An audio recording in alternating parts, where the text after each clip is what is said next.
부부가 다툰 후 자녀에게 배우자를 험담하는 상황, 어느 가정에서나 쉽게 일어나는 일입니다. 이러한 현상 뒤에 숨겨진 심리적 기제는 무엇일까요? 보에는 이러한 현상을 삼각관계로 설명합니다.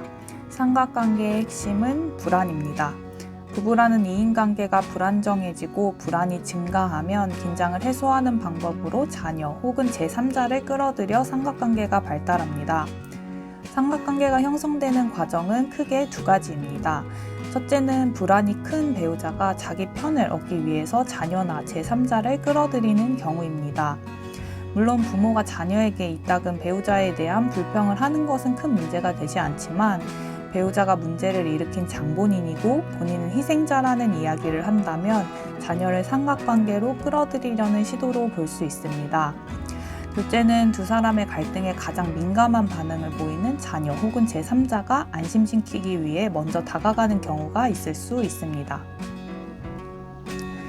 삼각관계는 가족 내에서 발생하는 흔한 현상인데요. 그 이유는 이인관계에서 경험하는 긴장을 떨어뜨리는 데 일정 부분 도움이 되기 때문입니다.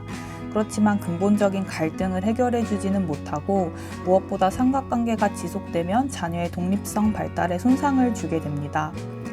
자녀는 한편이 된 아버지 혹은 어머니와 자신을 동일시하게 되어 스스로 느끼고 생각하기가 어렵고 아버지 혹은 어머니의 관점으로 느끼고 생각하게 됩니다.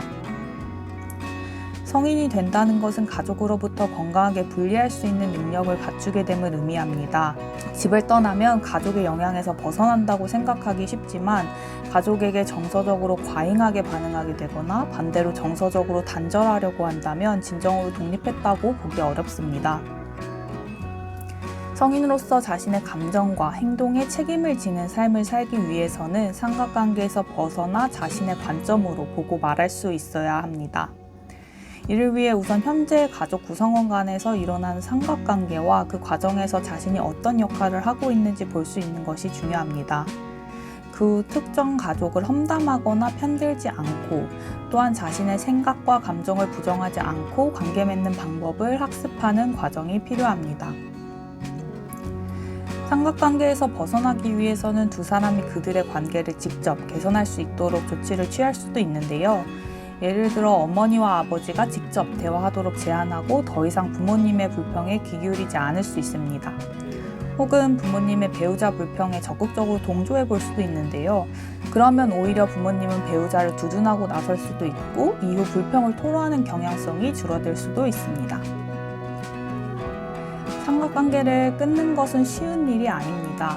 그러나 삼각관계를 청산하게 되면 가족을 포함하여 친구, 연인 등 다양한 사람과 개별적이고 직접적인 관계를 맺는 능력이 향상되고 또한 가족 내에서 개인의 역할이 변화하면서 전체 가족 역동에도 변화의 바람을 불러일으키는 계기가 될 수 있습니다.